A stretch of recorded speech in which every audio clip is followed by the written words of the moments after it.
Welcome to Verbal Mirrors Reflecting Understanding podcast, where the power of words becomes a bridge between worlds. In this podcast, we embark on a dynamic exploration of the human experience, weaving a tapestry of diverse voices, stories, and perspectives. I am your host, LaVenia Richards. Join us on a journey that transcends boundaries, fostering connection, empathy, and a deeper understanding of the rich mosaic that defines us all. Get ready to reflect, resonate, and embark on a transformative odyssey through the art of conversation.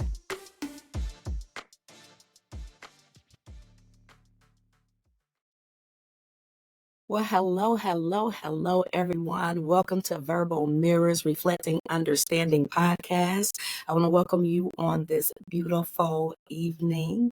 Listen, before we get started, let me go ahead and bring up this beautiful powerhouse who is our guest on this evening, Miss Shondisa Majors. Listen, I can't even tell you about her, right? Because I've known her for years. She's absolutely amazing. We worked on so many projects together. When I tell you she is in the community, grassroots, feet to the ground. I mean, out here speaking on our behalf, on our children's behalf, and so much more community issues, societal issues. Listen, Shauna, I'm going to call you Shauna because listen, you my people, right? But I want to go ahead and just say welcome. I want to thank you for coming on our platform this evening, and go ahead and let everyone know who Shondisa Majors, I'm sorry. Wow. So thank you, first of all, for having me. I haven't heard that government name in a while. So but I'm Shauna Majors. I am the executive director right now at the Brightwood Community Center. We are located in the Martindale Brightwood area of Indianapolis, so the east side. Born and raised all over the city.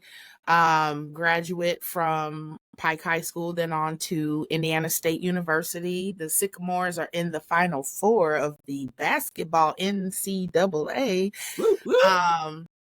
So just really proud to be here. I'm sure we'll get into a lot of other things, but as of now, that's my role. Previously, I worked as the first director of violence reduction for the city of Indianapolis under the leadership of Mayor Joe Hogsett. Did that for 4 years, and now I'm here at Brightwood Community Center and still doing my work. And previously, before that, worked in corrections and workforce development, HR, for the last 20 years. I started when I was 12, and just really love the community and trying to do my best to make a dent in what we're seeing today. Absolutely. And that's why I had to have you on the podcast, because I really love what you stand for. You know, beautiful spirit, beautiful soul. But again, working alongside of you, I know you and I work together for on the board for Virtue Foundation Inc. Shout out Anika. Shout out to Nikki. Yes. Right. But just seeing like you in motion, right? The giving that you give, the things that you brought to the forefront for us to really pay attention to, for us to really try to address with the young girls that we were reaching out to. So I really love that. And so, you know, we're going to dive into it. Let me let the people know what we're going to be talking about today. So listen, y'all, we about to dive into behind closed doors, y'all. We're talking about exposing hidden realities. Now, the reason I chose this is primarily because of your experience. All of the things that you said, I know that there are a lot of things that happen behind closed doors, right? The things that we don't address, probably some of the reasons why you see some of the things that you see in society, right? And so that's why I wanted to talk about it, because we need to talk about the taboo stuff, the things that are behind closed doors, so they can come to the forefront, so we can get the healing and the help, if you will, that we need, right? So we're gonna top it off. We're gonna start it off. So I have the first question. I want to know, can you share an example of a hidden reality within a community that once exposed led to positive change or collective action?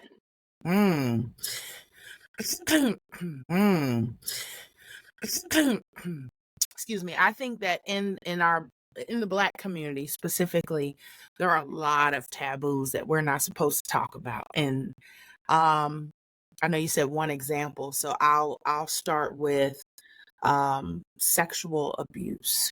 Mm. um I was I'm a survivor of childhood sexual abuse. um in my early teens, 13 to 16 years old, I was molested and sexually assaulted, and um wasn't supposed to talk about it outside of the house, wasn't supposed to talk about it in the house, wasn't Mm. supposed to talk about it at all, was supposed to keep this facade and this mask that everything's perfect and great at my house, and that I'm not up at night praying to God that this man doesn't come into my room um, and molest me and have his way with me. So I will start with that. And I know you said one, but the other one would be domestic violence Right. See. in the home. So I had my father was very abusive to my mother. So Mhm. that's where the domestic violence piece comes in. And then my stepfather was highly abusive to me, and that's where the sexual abuse comes in. Mhm. Um, and I see it every day. I see it with our young kids. I see it with their parents. I see it with the older generation because that was the rule, right? Growing Yeah. up, you don't talk about what's going on in this house anywhere. You don't go to church. You don't go to school. You don't go to work talking about anything that happens in here because we don't want the police here. We don't want to see people go to jail. And so you just suck it up and deal. Isn't that So sad though? it is. Wow. And to see that on a consistent basis, you know, and you're right, we came from the era do as I say, not as I do. Be Correct. quiet. What goes on in this house, and I've said that on so many of the shows because it comes up. That is how we grew up. Mhm. And it ended up being so detrimental to our mental health because I too am a survivor of domestic violence and sexual molestation. And it's one of those things that is so taboo. Don't talk about it. Shh. I need that money, right? I need his money to cover my rent. And if I speak up, so shh. But then Mhm. that child that's in that household and the mother, they end up having depression and anxieties and their anger and they're acting out, right? And Right. so that's why I wanted to dive into it because we overlook it. And it happens so much in households. And I don't know, there was a story, and I don't want to misquote anything, but there was a story that I read either on, and I know things can be fake, but allegedly, let me say that, where a gentleman and his wife, I think, were living in the house and the kids never came out. But when Mm. they ended up going in the house, the father had had several kids with the daughter. Oh, wow. Right. Yeah. And so it ended up being, I think, one of the caregivers or something like that that ended up reporting it. And Mm. so the don't say anything, right? Mhm. And so Mm. that's got to be hard, the behind closed doors. And I want to ask you, how do hidden realities behind closed doors impact the I can't talk today, fabric of communities, and what are the ripple effects on social cohesion? Ooh, that's yep. Um, Say, yeah. you know, it I'll start with how it affected me Okay. as the child. Self-esteem was definitely affected. Um, I was faced with a father going through alcoholism and drug addiction, a mother who had been abused and was looking for love in all the wrong places, um, and was willing to accept these things to keep the man happy and in the picture. Um, oh man, I got into gang life Mm. activities for protection because I felt like God, nobody's protecting me at home. I need to be around some of these young guys that are, I see them tough guys and they're gang banging and Yeah. um as protectors. And I was shot when I was 16 years old, a gunshot survivor. And none of those tough guys showed up at the hospital to To do anything. and I figured out then that this is probably not my crowd. Yeah.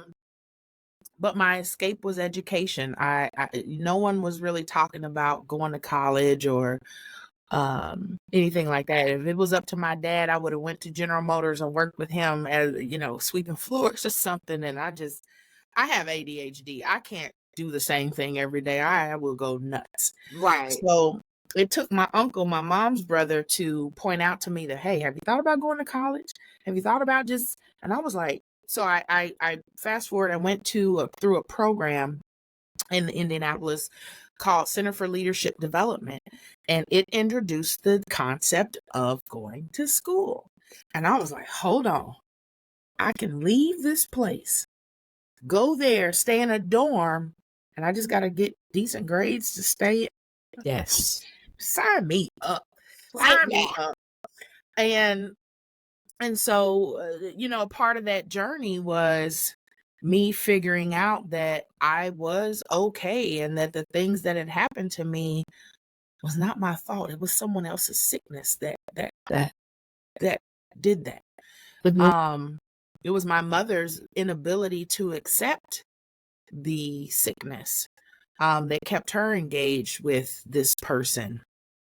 And here we are 30 years later, and I'm still working through some of those things because I get triggered sometimes.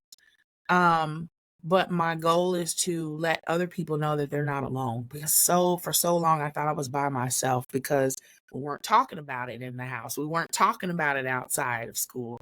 And I felt that the girls that were my friends could have no clue, so they wouldn't understand if I did open up and talk about it. I would feel more shame and embarrassment than anything. So I kept it to myself. Mhm.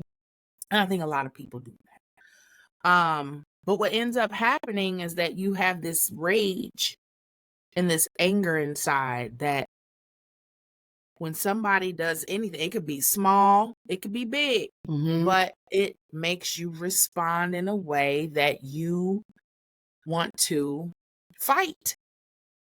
And so I'm scrappy. I fight all the time. Mhm.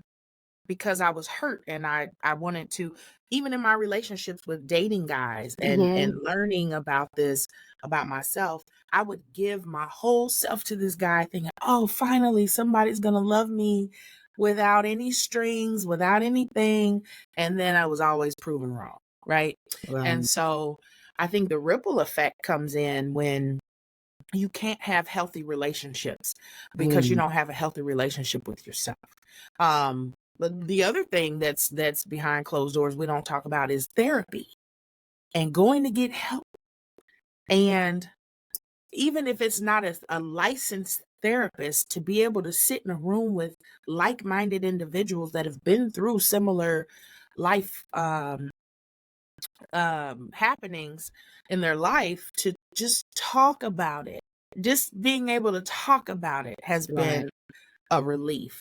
So I think that, and when I look at our kids today, I know that there's a lot of young kids that, have had to raise themselves on social media or Yes. phones and whatever, and Mhm. they haven't had that adult love from a parent to pour into them and have their back holistically, to help them be healthy, because mom and dad probably got some stuff they're dealing with too. Um, so my goal in life is to be a safe place for people to be able to lay that burden down Mhm. and know that they're okay and that they're not tripping, that they're not messed up, that they didn't bring this on themselves, Right. and that there's help available, that you can move forward. Even your platform, I think gives people, if nothing else, the courage to look at themselves and say, you know what? I'm not by myself. I've heard these stories and these testimonies from these Mhm. people that she's had on this show, and I think I can do it. So kudos to you for providing a platform for people to get this information. Thank you so much. Absolutely. Because again, being a survivor, um, of those things, right? And I love what you said. I didn't have anywhere to go. You Right. know what I mean? Like I was an only child Mm. growing up. I mean, I have brothers and sisters now, but I was an only child with my mom. My dad left when I was younger. I mean, I keep telling the story because I was angry at both of them. I was Mm-hmm. angry at my mother because you shouldn't have been so broken in my eyes as a child that you allowed me to be put in a position to be hurt.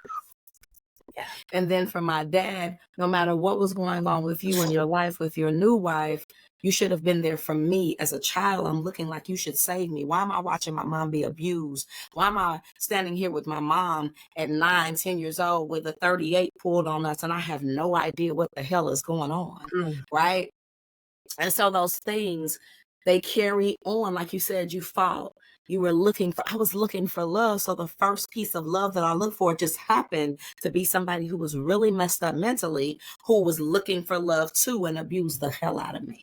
Mm-hmm. Right. And so Mm-hmm. where do I go? Because I don't have any friends. I'm an only child. I don't have a big brother. Mm-hmm. Right. I'm really secluded. It's just me and my mom. So it's not like I'm really hanging with anybody. So, you know, it does go into the fabric of the community because now here I am carrying this attitude, this perception of life, right, out into the world, going to school. Now, oh, she's not really doing too good in school. Yeah. But she's been awfully quiet. Yeah. Well, has she? And then not only that, add to your abuser coming to your home to make sure you're not talking. Mm. So that reminder of, shh, right? Don't tell. Yeah. Yeah. Yeah. So I love what you said about that because now to know that you are in position to not only be a survivor, but be able to let somebody else know, look, this is how I did it. This is what's available to Mm-hmm. be able to, you know, access help. Right. And then that thing about the whole getting help and therapy, you know, we were so worried about being labeled. You know, Yes. oh, you're gonna be crazy, girl. You better not go, oh, you know, so and so go to a psychiatrist. When that in all actuality can end up being one of the best helps that you can get Yeah. because it's an outlet, right? Yeah. But I appreciate what you do and just having that platform. Girl, I had to get you on here. But I got another question. Okay, In good. what ways do power dynamics within communities contribute to the perpetuation of hidden realities? And Mm. how can they be challenged? Yeah, I think that, you know, in our society, specifically here in America, it's probably worldwide, we live in a male dominated world. And I think that in the recent years, women have been able to advance and move into higher levels of responsibility and ownership of, you know, owning their own businesses and being independent, and all these things have happened. Um, but I'll tell you, it's still difficult being in those rooms with these men who, a lot of times, are older and of the older mindset. You have your baby boomers who think a certain way, and you have the ones behind them, and then the Generation X, and so on and so forth. And Mhm. each generation, I think, adopts their own mentality about how to, um, you know, work with each other, whatever. And so I think that it's still challenging. And then when you've been abused by men in particular, I'll just say that for myself. Um, God, I get mad in those rooms, girl. I get mad because I'm like, Ooh, you don't know nothing and you shut up because you're not a woman and you don't understand. And don't be the only black yes. or a person of color and a woman in a male dominated situation, because then you're by yourself. And it's Yes. difficult.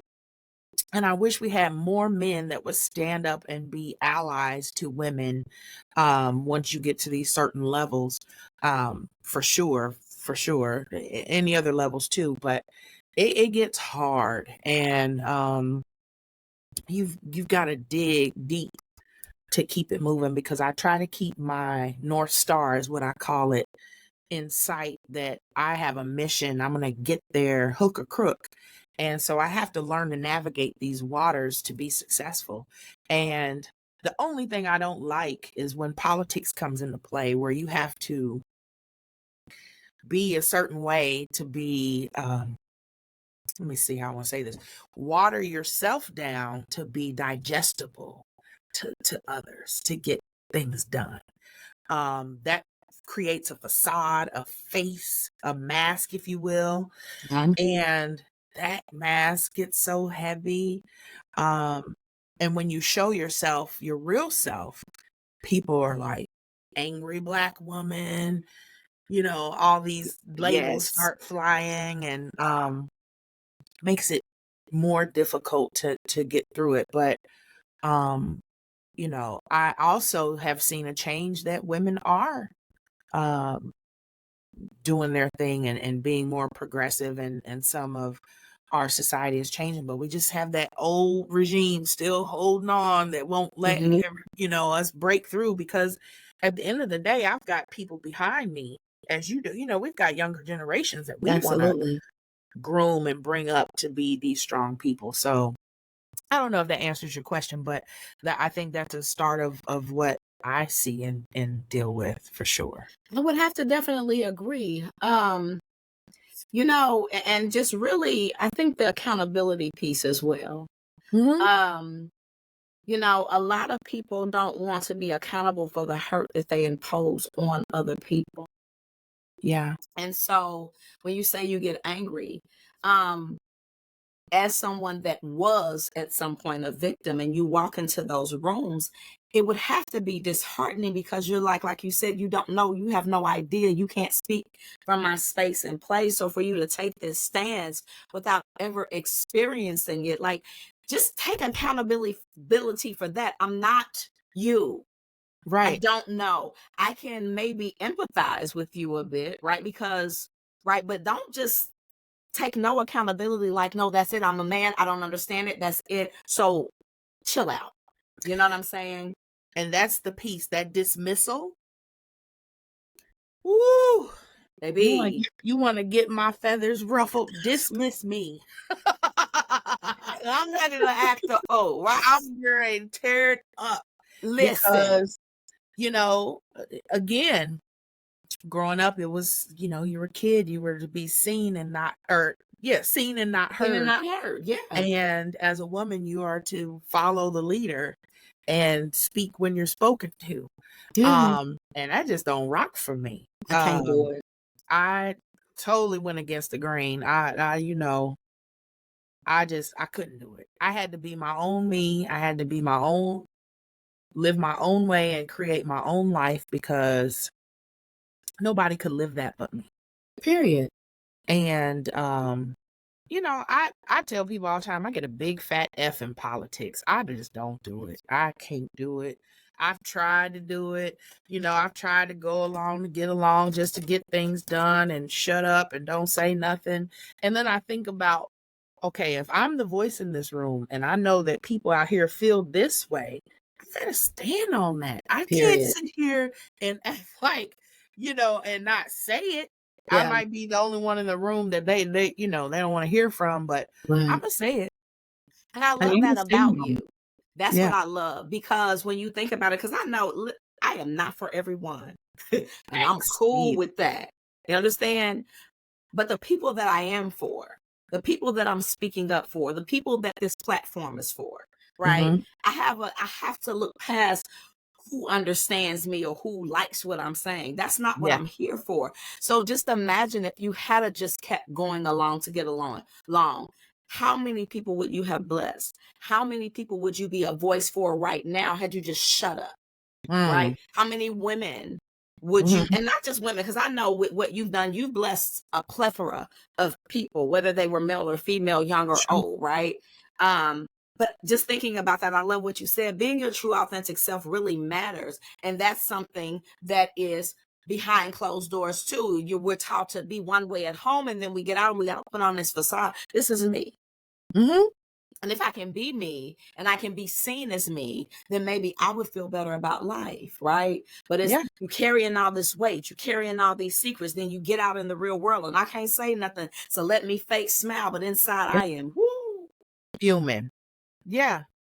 And I think that goes back to a lot of the psychology of this is narcissism and codependency. Woo. And my name is Shondisa Majors and I'm codependent. Let me just say that. Yeah. I think I can fix the world, save the world. Yeah. And I'm a people pleaser. I want everybody in the mix to be happy, even though I probably am miserable as all get out on the inside. But if everybody else is happy, then I think I've won. Yeah. And I've had to learn that easy and happiness and soft and sweet doesn't always bring about change. No. No. And so if I'm going to be a change maker and somebody that's in this community standing up for the least of us, I got to just bite it. And Listen. you'll get beat up. You will get blackballed. You will get beat up. Ostracized and cast away. And I used to care because I'm like, I don't want anybody mad. I want to make everybody cool and happy. And if I can, make them happy, then we're good. Man, nah. Right. Because at the end of the day, I tell my young students all the time, I will be holding that grudge, that feeling of dissatisfaction and anger because I didn't really say what was meant to be said. And I swallowed back and let whatever happen. Right. Nothing changed. And then it's Nothing kind of like changed. when you don't, honestly, then you're keeping it behind closed doors. Facts. Right. And so that's the whole thing. If I'm going to open my mouth and have a voice, let it be for something. Yes. And so I don't care if I'm ostracized because did we get that little girl out of that abusive home? Mm-hmm. Ostracize me. Is she no longer being touched? Because if that's the end result, hey, talk about me like a dog. You hear me? Because we helped somebody. We saw some results, right? Because if not, we're just like our parents or whomever that was telling us, shh, be quiet. Don't say anything. And which is going to segue because, and we kind of been touching on it, but I still want to ask because I know you see some other things. How do cultural norms and taboos influence the concealment of certain hidden realities within our community? Girl, you got some good questions. This is not just your fluffy on the top surface stuff here. I'm trying to think how I want to answer this. I think that, when I look around, especially living here in Indiana, I'm just going to say it. I'm going to lay it on the line. I've seen and witnessed and felt and smelled a lot of racism. And we've have a group of us that get to a certain level of power and influence that behind closed doors, we talk that talk and we tell the truth. But then when we get in front of said people, everything changes. Exactly. And you're like, hold on, wait a minute. Or you find yourself being the only one standing up by yourself. Listen, they done left you, baby. Girl, they done got you hyped and pumped you up and ready to go. And you like, I'll do it. I'm going to do it. And you get in there and be like, you know what I'm saying, y'all? And you be like, hello? Crickets. Nothing. It drives me crazy. And I'm just like, well, why you didn't? Well, it wasn't a time and a place because, I don't want to make nobody mad. Man. No feathers. And I think that just comes from years and centuries of, I hate to always bring up slavery or those type of things, but it is what it is because it happened. Yes. And a lot of ripple effect still lingers today. And I think it just takes some courage to say what's done in the dark in the light, because you don't want to be labeled or blackballed. So you try to be careful, but at the end of the day, for the greater good, you got to do what you got to do and say what you got to say. So I just think that, a lot of dynamics go into play when we talk about those type of things. And I just wish more of us that are in those roles could really be more honest and say what you say back there up here. You know what I'm saying? Yeah, speak up. Yeah, speak up on it. What are they gonna do? Whoop you? That's what I always say. I'm like, they're like, you gonna go in there and say that? And I'm like, what they gonna do? Whoop me? I know who my parents are. They gonna whoop me? They gonna fire me? Oh, okay. I'm gonna go create something else. Right. Because I am the creator at the end of the day. And I'm not gonna be timid, and you're not gonna hold me down because you don't want me to speak. And I think that's the thing too. Yeah. Seriously, because we're so used to, and again, it goes back. I mean, I know we don't want to go back to slavery, but let's just think about this for a minute, because I'm gonna bring up the slavery thing. I'm gonna talk, right? Go. In all actuality, let's go back. In our actuality, let's go back. So think about. So I used to call my grandma Big Mama. My big mama, definitely, her mom would have been my great grandma. And I'm sure during that time, she would have been a product of slavery, right? So if you take these people that come from slavery with we're waiting for somebody to save us mentality. Don't say nothing because we don't want massa to get us. Just be quiet. No, sir, you don't want her, sir. She ugly, sir. And we carry all of that, right? Now we got great grandma who raised Big Mama raised my mama raised me. Keep in mind, nobody got mental health. Nope. Nobody got mental health. And so now we're continuing on with the same behavior because it's all we know. Yeah. And so don't say anything. And so that's why children are still getting molested at home. Yeah. Because there are some parents that know about it. Unfortunately, there are some parents that offer their children up. Unfortunately. Come on, let's talk about it, right? Because if we don't talk, let's talk, because this is what's really happening. People, no.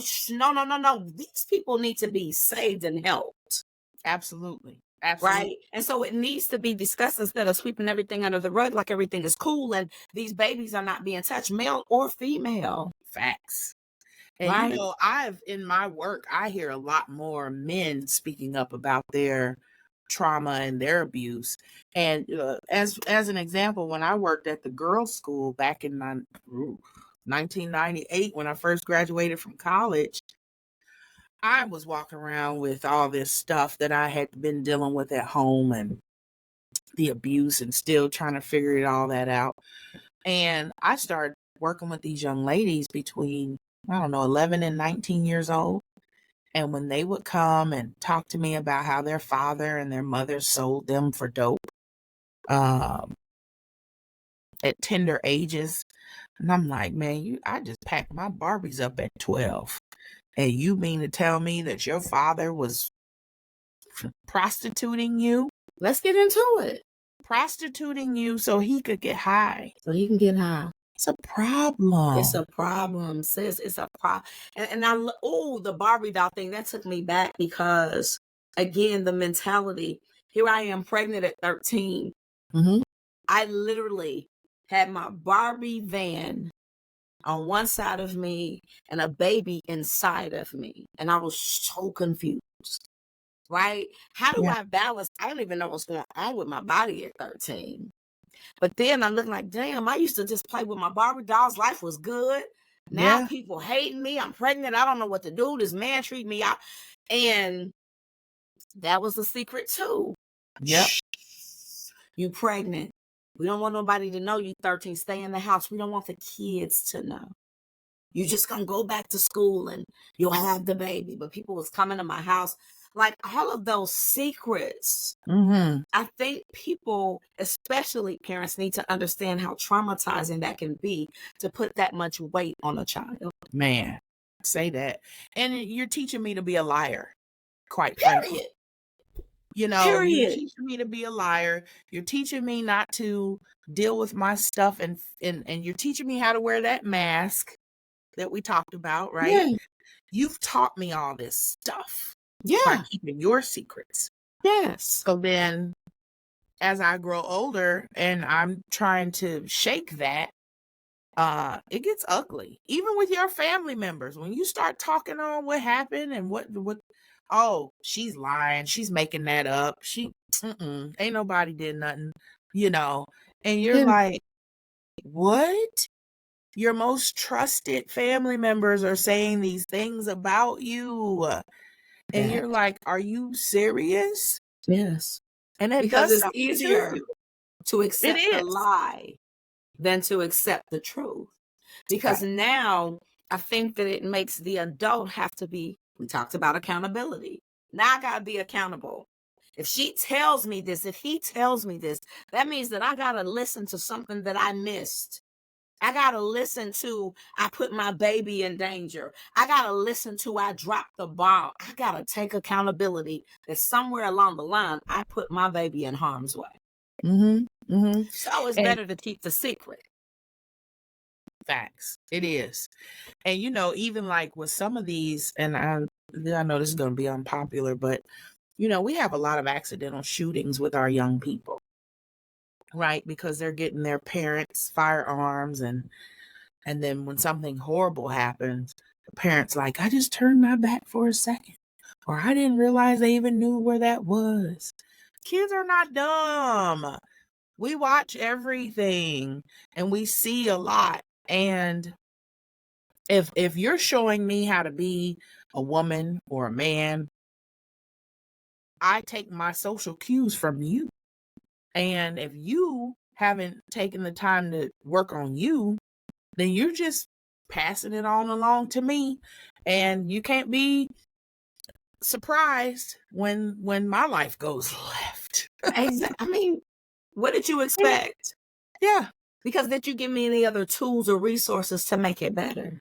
None. Did you put me in a position that I would be able to elevate or evolve? Right? So now you get, and again, that do as I say, not as I do, words don't teach. And people get mad at me for saying that sometimes, but they don't. I'm not saying they can't. I'm just simply suggesting before I look at what you listen to what you say, I'm going to watch what you do. If you're telling me that you love me and you taking something knocking me upside of my head, I'm going to believe what you're showing me. And I'm you going know, to believe. that's how we Okay. learn. We learn by auditory. By seeing, hearing, girl, Yeah. seeing and hearing and doing. And Yes. me personally, I learn the best by doing. So if you're teaching me the wrong way to do, how do I know it's wrong? Because I haven't seen or know anything different. Anything different. And so I just rock with it, and it is what it is. And then by the time somebody gets a hold of me that's trying to tell me something different, I think they're crazy, because how you know? Right, because I've I been don't doing this for believe you. 20 years. I I've don't been doing believe this for you. what you mean. Yeah, that's weird. Understand. And so Yeah. that's the and I love that because we you know I love this book. I don't know why I love this book. They used to give me some credit or something because the Agreements by Don Miguel Ruiz. Yeah. I mean, Yeah. I love that freaking book because it all goes back to that though. When we talk about the slavery, when we talk about our parents, those agreements, the 4 Mm-hmm. agreements, like what are you agreeing to? Uh-huh. We're agreeing to be silent and suffer in silence for abuse. And we're expected to go out and be normal Yeah. through the pain. Yeah. That And doesn't then make sense. inadvertently, you, especially if you're a parent, you pass that on to your Yeah, kids, you do. you know, and the kids around you. And I think for me, that was a major part of my decision not to be a parent. I didn't want to pass it. I didn't want to gift this to anyone else. I wanted to stop with me. I wanted to work on myself so that I can help other people break their curses in their families. But I didn't want it. Yeah. I didn't want to mess And with that kids. it carries over into our life. It affects us. Mm-hmm. Oh my God, I can't imagine if I had have gone through all of the hurtful relationships that I went through, if I hadn't have seen the stuff that I seen, thinking that that was love. And Normal. wait for it. I would be the first one. Oh, I'm never doing like when my mama was getting beat on. Oh, baby, I'm getting ice picks. We're gonna kill this person. We're not doing this. How dare he touch my mama? Right? But then I turn around and I model the exact same behavior because those words I said didn't teach. All Mm-hmm. my subconscious remembered was the abuse. Mm-hmm. Right. And And the another point to that, I just want to add on real quick, yeah, like, when you see that, I think you go one of two ways. You either duplicate what you see unknowingly or unwillingly, but you do it because that's what you know, or you go the exact extreme opposite. And there could be faults with both, you I know, agree. the both extremes.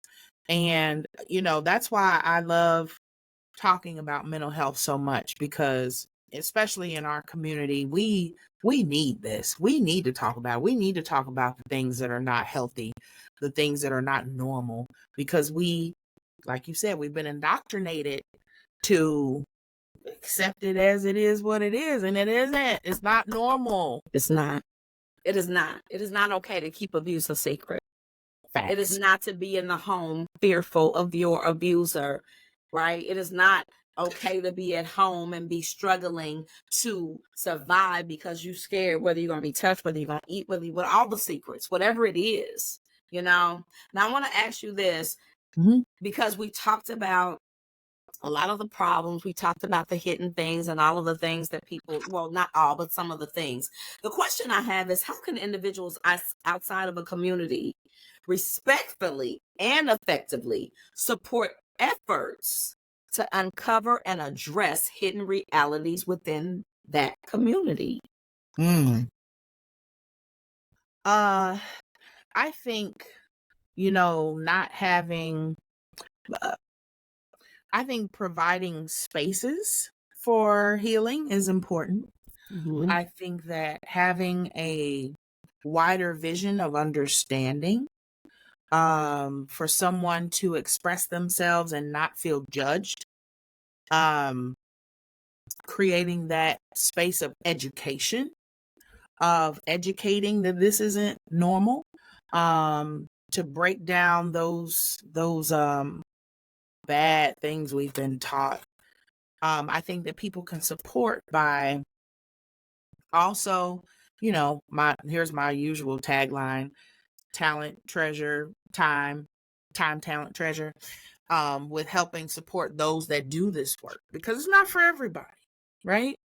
It's not for everybody, but having an understanding and not requiring someone to bend to the will of what's been deemed appropriate by society, and allowing them the space to heal, and first to get it out there, saying it, Mhm. but allowing them the space to heal, and not enabling them to continue, but to stand firm, and give. Sometimes you got to give tough love to somebody for them to understand that, this is not right. So I think those things are important. I would definitely have to agree. Definitely the safe spaces, Yeah. like again, just to piggyback, I wish I had a safe space. Yeah. I Me wish I too. had a safe space. I was a runaway at 14. I never went back home because I was ornery as hell. And my thing was, I felt like what I left from home wasn't no better. So what was I going back there for? Right. Mm-hmm. Only to find out that I should have took my ass back home. Yeah. Real talk. Yeah. But when you're a child and you're trying to prove a point and you think you can save the world and you got all of these issues, this hurt that you're carrying, and you're expected to be an adult by carrying the secrets, but yet they want you to be a child and act as a child. How do you do that? How do Yeah. you carry that weight? That's a lot of responsibility on a child. No, no, no, no. Shh, be quiet. But at the same time, you better get good grades in school. How?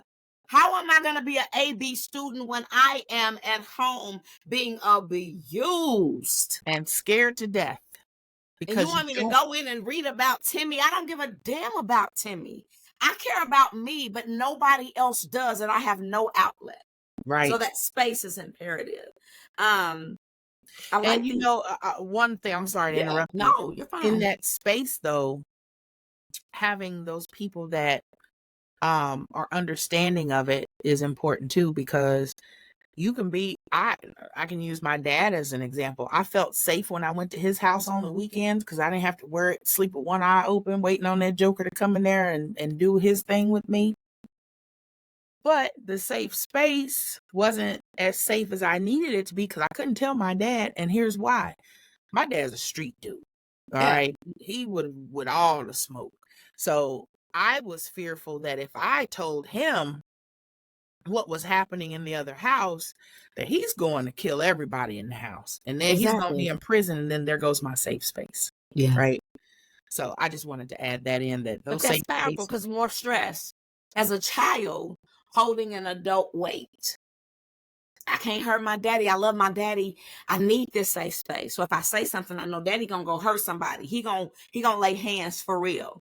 So Yeah. carrying that weight, right? And Yeah. so then I'm looking at my mom. She's being abused already by men. I'm seeing men already pull guns on you, Molotov cocktail bombs coming through the window, our house on fire. We can't get out. I'm thinking we gonna burn up, right? So how dare I say anything? Because I done already seen her being drugged and misused and abused. So I'm not going to say anything because I don't want mommy hurt. Right. You don't want to cause any more harm. I want no more trouble, no more problems, right? Yeah. And that's powerful because, and another thing before we go further, the two things, the vision of understanding and no judgment. My God, we are so quick to judge. We are so quick that if I was you syndrome, if I was you, you're not me. How do you speak on my behalf when you've never walked in my shoes and you can give me your perception without ever being here? And it's the same thing you just said. When you watch your mom going through it, I'd be damned if it happens to me. I did the same thing. This joker ain't gonna punch on me. And not knowing, because I was ignorant and not educated, that abuse shows up in other ways. Yes, it does. Mental, emotional, spiritual, now digital we add on, right? Financial. Yes. And so I thought as long as joker wasn't punching on me, we was good. We And good. I just didn't know. Right. Because the secrets that we've been allowed to hold on to that weren't good for us, that we just keep trucking along. And then by the time we're in our 30s and 40s, we're having mental breakdowns because we've been carrying all that stress. Yeah. We don't know. And what you just said, in our relationships as adults, we do this because you don't want your girlfriends, right? Yeah, we I'm can't not gonna sit and tell my girlfriends all the dirt this joker's done, or I did at first and then we broke up and then we got back together. So I ain't telling them nothing. What you doing, girl? I ain't seen you on nothing. You still doing working? Oh, no, girl. Mm-hmm. But you are, because you don't want to tell them that I went back. I went back to the abuser. To the abuser. And it's so sad that people don't understand that, but you find yourself as being abused. You find yourself defending your abuser because it's a mental state. You make excuses. Oh my God, no, he's under a lot of pressure. No, he lost his job. Well, no, his daddy left when he was. No, right? Because we've already had to lie anyway. Might as well make up some excuses for them. No, you don't understand. He hit me because like the man got in his face and got upset with him, and so that's why he's frustrated. And then didn't have dinner cooked, so I should have knew better. We start taking blame for abuse. Man, listen, you said it, baby. Now, let me ask you this, because I really think that it can, and I want to know what your perception is, because I've seen you on the media, right? And I've seen you out here. How can storytelling and media representation be leveraged to amplify the voices of those affected by hidden realities within communities? That's a great question, too. I think, as an example, what you do, using your media platform to have these discussions and allow other people to listen and hear and learn, hopefully that has a positive effect on them. With the news, it's tricky, right? They always say if it doesn't bleed, it don't lead. And it's hard to get positive things out on TV, unless you come to Laying It on the Line TV show. You can Yes. do it there. Wonderful But show, by the way, I might add. thank you so much.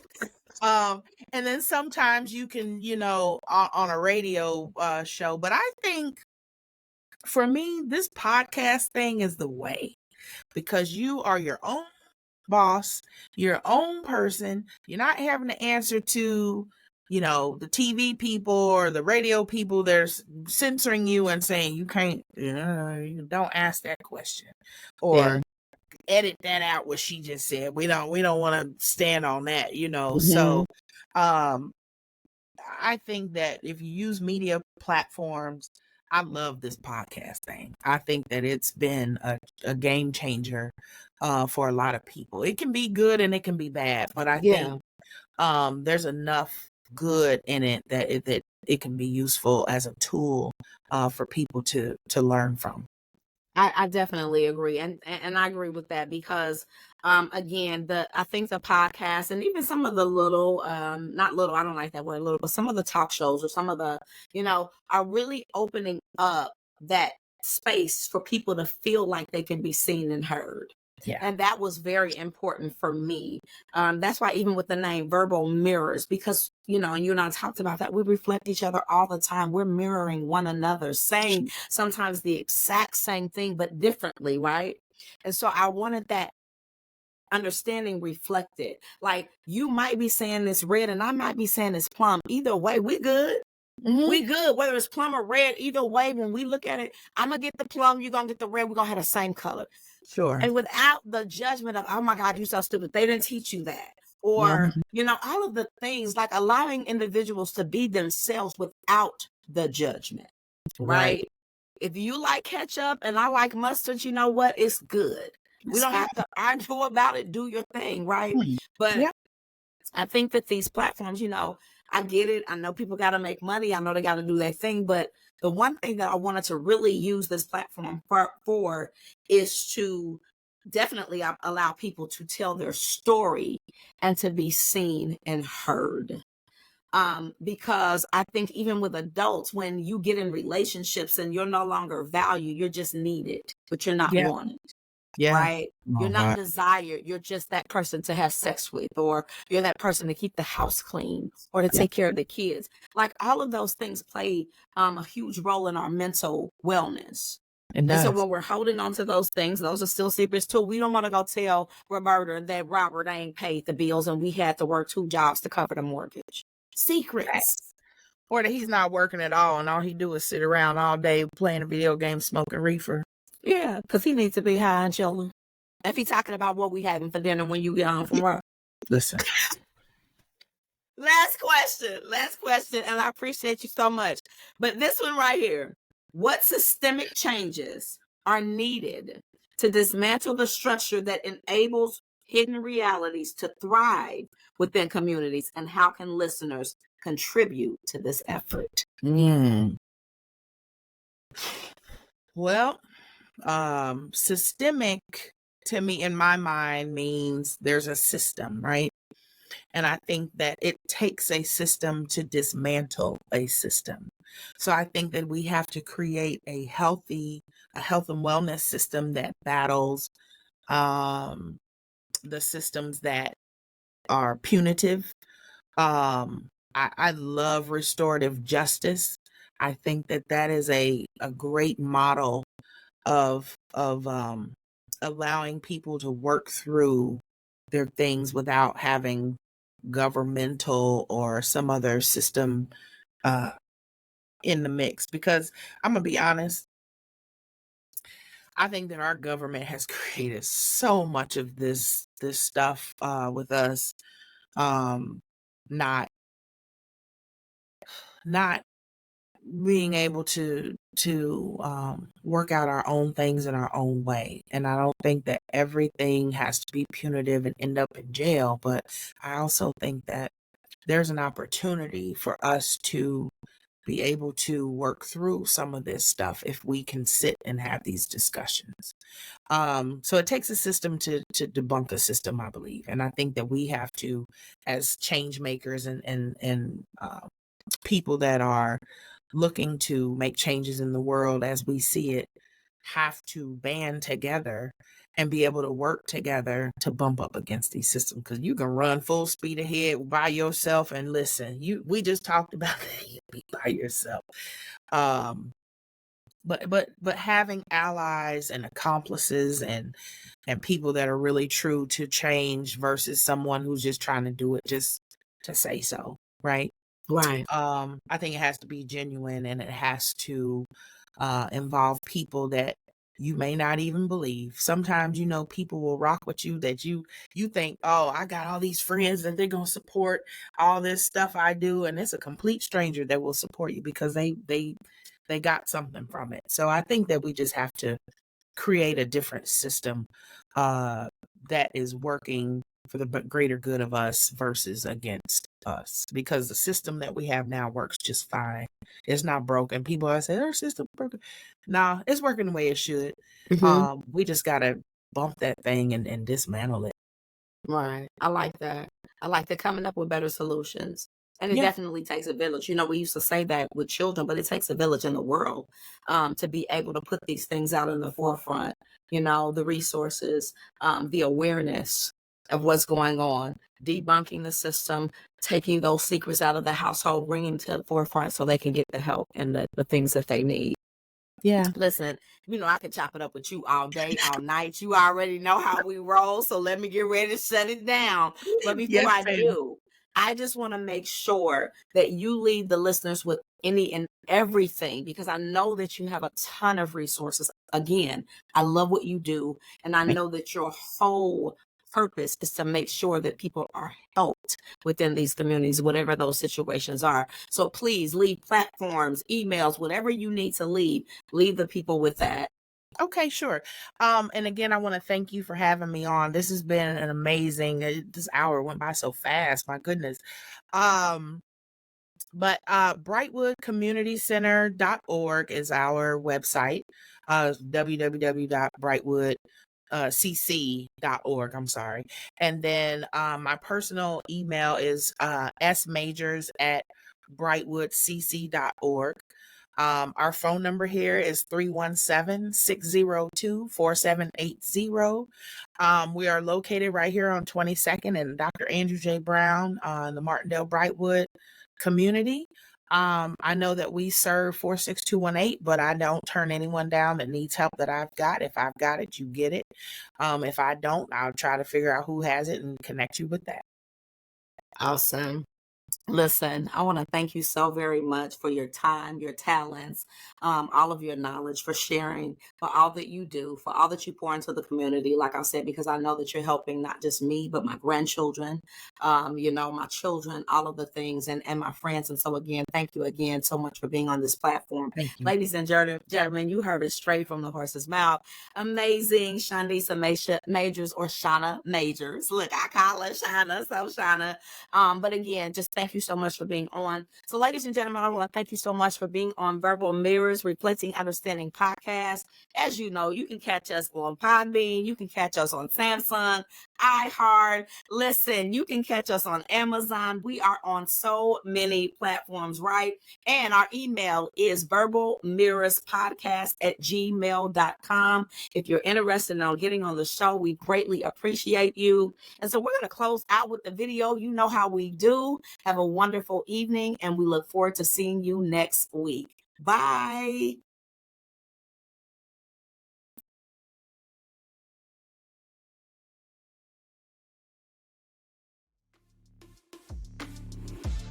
As we wrap up another episode of Verbal Mirrors Reflecting Understanding, we encourage you to carry the reflection sparked here into your daily interactions.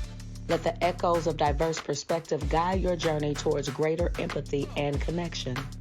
Thank you for being a part of our dialogue. Until next time, may your mirrors of understanding continue to reflect a world filled with compassion and unity.